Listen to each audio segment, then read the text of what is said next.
안녕하세요, 소몽입니다. 2020년 그리고 지금도 미국 증시에서 아주 핫한 인물이 있죠. 물론 테슬라의 앨런 머스크도 있지만 그 테슬라의 상승을 일찌감치 예견하고 큰 돈을 투자해서 명실상부 현 시점 가장 핫한 펀드 매니저에 오른 캐시 우드입니다. 이 사진 보시면 2018년에 캐시 우드가 한 방송에 나와서 테슬라가 지금 가격인 약 800불에 도달한다고 하니까 진행자가 어이없어하는 모습을 담은 사진입니다. 이 인터뷰 보시면 캐시 우드가 테슬라에 대해서 계속 얘기하는 내내 진행자가 아주 어이없어하는 표정으로 시종일관 유지를 하고 있습니다. 근데 실제로 그 일이 일어났죠. 2018년 2월에 한 말이 실제로 얼마 전에 이뤄져서 다시 한번 그때 영상이 화제가 되기도 했습니다. 이렇듯 단순히 테슬라뿐만 아니라 혁신기업에 투자한다 라는 키워드로 여러 기업들에 투자했고 또 성과도 좋아서 많은 사람들이 열광하고 있는 상황입니다. 아무래도 또 미래를 보여주는 사람에게 관심이 가기 마련이니까요. 그 캐시 우드는 또 다른 미래로 어디를 보고 있을까요? 그래서 오늘의 주제는 1등 펀드 매니저에게 듣는 다음 투자처입니다. 캐시 우드는 2014년 아크 인베스트먼트를 설립하고 10년도 채 되지 않아서 그녀가 운용하는 주요 펀드가 자산 규모 전체 10위 안에 들 정도로 엄청난 성과를 거두고 있는데요. 보시면 2020년 주요 펀드 수익률 랭킹 중에 무려 3개가 그녀의 상품들입니다. 이 캐시 우드가 직접 운영하는 주요 상품이 5개인데 그 5개 중 3개가 상위 랭킹 10위 안에 들었고 나머지 2개마저도 작년 한 해 수익률이 2배가 넘었습니다. 이 차트를 보시면 작년 한 해 그래도 엄청난 성과를 보여준 미국 나스닥 지수가 43%의 수익률인데 초라해 보일 정도로 이 캐시 우드의 펀드가 압도적인 수익률을 보여주고 있는 걸 알 수 있습니다. 오죽하면 요즘은 이런 짤도 돌고 있습니다. 왼쪽 상단에 주인이 강아지를 안고 있는데 이 강아지 이름이 ARKK, 그러니까 이 캐시 우드의 대표 펀드죠. 이 펀드만 애지중지하고 지금 뒤에서 그걸 바라보고 있는 나스닥 고양이가 지금 눈물을 글썽이면서 주인을 애타게 바라보고 있는 모습입니다. 상당히 재밌게 잘 표현을 한 모습인데요. 그러다 보니까 이 캐시 우드가 도대체 어디에 투자하는지 많은 투자자들이 촉각을 세우고 지켜보고 있습니다. 오죽하면 제가 지금 띄운 사진처럼 매일매일 캐시 우드가 공개하는 펀드 매매 내역을 보면서 따라서 매매하는 사람까지 엄청나게 늘고 있는데요. 만약에 캐시 우드가 내가 들고 있는 거 샀다 그러면 또 열광했다가 또 팔았다 그러면 찬물 끼얹은 듯 식었다가 이런 분위기가 반복될 정도로 사람들이 많은 관심을 기울이고 있습니다. 그런데 마침 2021년 1월 13일에 이 캐시 우드가 새로운 펀드를 출시하겠다. 그래서 더욱 화제가 되었죠. 바로 우주 관련 분야에 투자하겠다 이렇게 밝혔습니다. 수많은 미래 먹거리, 혁신 분야 중에 여러 개가 있지만 캐시 우드는 올해 특히 우주를 선택한 거나 다름없다고 사람들은 해석을 하는데요. ARKX라는 상품명으로 펀드 상장 신청이 되어 있는 걸 알 수 있습니다. 근데 사실은 캐시 우드가 운영하는 ARK사의 홈페이지 들어가 보시면 이미 미래로 어디를 점 찍었는지 공개를 해둔 상황입니다. 이미 우주에 투자할 것임은 공공연히 밝혀진 사실이라는 거죠. 캐시 우드는 미래 혁신 분야를 10개로 나눈 다음에 각각의 펀드로 출시하고 있는 건데요. 같이 한번 잠깐 보실까요? 1번부터 파괴적 혁신 기업, 여기 테슬라나 페이팔, 스퀘어 등 분야를 가리지 않고 파괴적 혁신이라는 주제에 걸맞으면 관련 기업들이 여기 포함되는 걸 알 수 있고요. 차세대 인터넷, 유전자 관련, 자동화와 로보틱스, 핀테크, 그리고 모빌리티 아직 출시가 안 됐고요. 우주 이제 출시가 될 예정이고 3D 프린팅과 이스라엘의 혁신 기업들은 캐시 우드가 직접 운용하진 않고 일반 펀드로 출시가 돼 있습니다. 그리고 마지막으로 블록체인 분야도 아주 유명하게 보고 있다고 밝혔는데요. 다시 정리해보자면 제가 노란색으로 표시한 3개 분야가 곧 상품으로 나올 예정인데 그 중에서도 먼저 캐시 우드는 우주부터 출시하겠다 밝혔으니까 이제 투자자들은 뭔가 있나 보다 하면서 기대를 많이 갖고 있는 모습인데요. 자, 오늘은 이 중에서도 가장 먼저 뉴스가 나온 우주 얘기를 좀 더 해볼 건데요. 우리는 그럼 어떤 방식으로 투자에 관심을 가져볼까 생각해본다면 시장이 이런 뉴스들에 어디에 먼저 반응했는지 살펴보는 것도 좋겠죠. 이 우주 펀드를 출시한다는 소식에 가장 크게 반응한 대표 기업들 중 하나가 여기 사진에 보이는 버진 갤럭틱이라는 기업입니다. 대표적인 민간 우주 여행 기업인데요. 말 그대로 우리 같은 일반인들도 우주 여행을 할 수 있도록 관광 상품을 만들고 있는 기업입니다. 이 우주 여행 티켓을 미리 판매하고 있는데요. 작년에도 엄청 핫했습니다. 저도 개인적으로 너무 관심이 많은 분야라서 영상으로 소개하기도 했었는데요. 캐시 우드가 우주 ETF, 우주 펀드를 출시한다는 뉴스만으로 하루 만에 22% 정도의 상승을 할 정도로 대표적인 관련 기업이라고 볼 수 있겠습니다. 그럼 여기 투자하라는 소리냐? 그런 게 절대 아니고요. 이런 기업들에 투자할 때는 특히 위험성을 알고 투자하셔야 된다는 겁니다.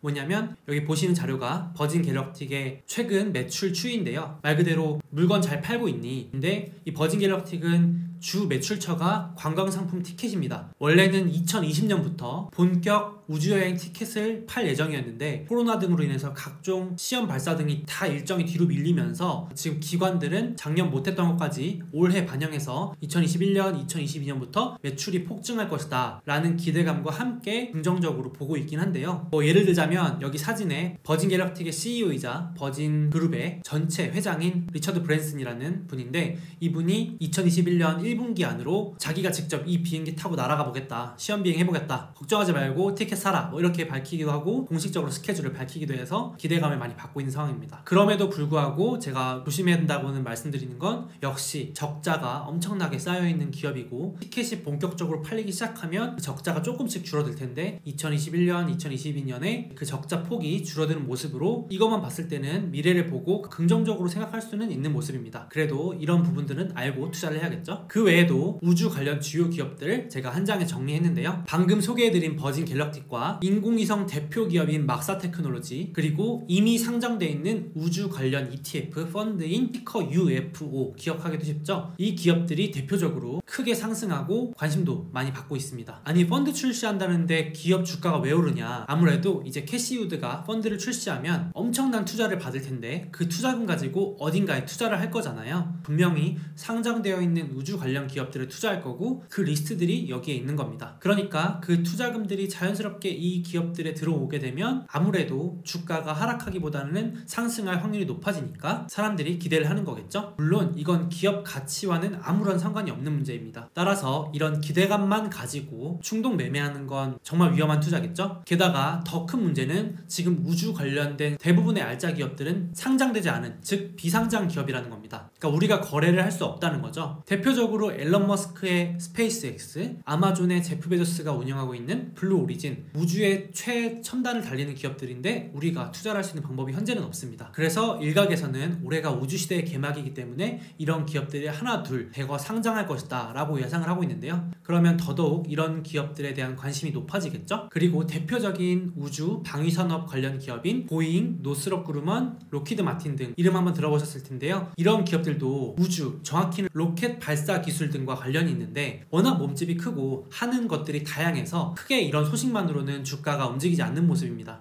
근데 왜 하필 2021년일까? 왜 지금 캐시우드는 우주 산업에 뛰어들려고 하는 것일까? 한번 생각해보면 원래는 앞서 말씀드렸듯이 작년부터 우주 시대의 개막, 중요한 우주 관련 이벤트들이 많았는데 그런 일정들이 코로나 때문에 전부 올해로 많이 밀리면서 올해가 그 기점이 될 가능성이 매우 높아지기 때문일 거라고 저는 생각하고 있습니다. 그래서 여기 일정을 정리해왔는데요. 대표적으로 제가 첫 번째 적어놓은 미국의 아르테미스 프로젝트라는 초대형 프로젝트가 있습니다. 이게 다시 미국인을 달로 돌려보낸다 라는 이름하에 2024년 목표로 첫 여성 달 탐사 프로젝트가 되겠습니다. 그러니까 미국 최초로 여성을 달에 보내겠다라는 프로젝트 하에 관련 로켓을 만드는 프로젝트가 그 밑에 SLS 프로젝트라는 건데요. 이게 세계 최대 규모 로켓 발사 프로젝트입니다. 그것도 이제 올해 계획이 돼 있고요. 여기에 보잉이 발사체를 만들고 로키드 마틴이 탐사선을 만들고 노스럽 그루먼이 보조 추진 로켓을 만듭니다. 이런 식으로 다 조금씩은 연관이 돼 있는 초대형 프로젝트가 올해 본격적으로 추진이 된다. 그리고 2024년까지 계속해서 이어지니까 아무래도 캐시우드는 이런 부분도 고려를 한 것이 아닌가라는 개인적인 추측을 해보고요. 그 외에도 미국뿐 아니라 중국, 아랍, 인도 등 세계 쟁쟁한 각국에서 화성이나 달 탐사를 보내는 이벤트가 많이 예정이 돼 있습니다. 심지어 2021년 10월에는 한국의 누리호도 발사가 예정이라서 아마 한국의 관련 방산 우주 기업들도 주가가 들썩이지 않을까 하는데요. 상세한 소개는 다음에 별도로 하겠지만 한국의 대표적인 방위산업 기업인 한화 에어로스페이스라는 기업도 최근 리포트들이 나오기 시작하고, 상장한 지 얼마 되지 않은 캔코아 에어로스페이스라는 코스닥에 상장된 기업도 있는데, 제가 좀 전에 말씀드린 보잉의 SLS 프로젝트를 일부 수주했다, 프로젝트에 참여했다, 이런 기사가 나와서 주가가 들썩이기도 했습니다. 당연히 이런 기업들을 추천하는 건 아니고요. 올해를 기점으로 또 우주 산업이 다시 한번 주목을 받을 수 있는 이벤트들이 많으니까 확인하시고 또 관심 있는 기업들 공부해 보셔서 투자를 판단해 보는 것도 좋을 것 같습니다. 그러면 오늘 영상은 여기까지고요. 다음 영상에서 뵙겠습니다. 몽바!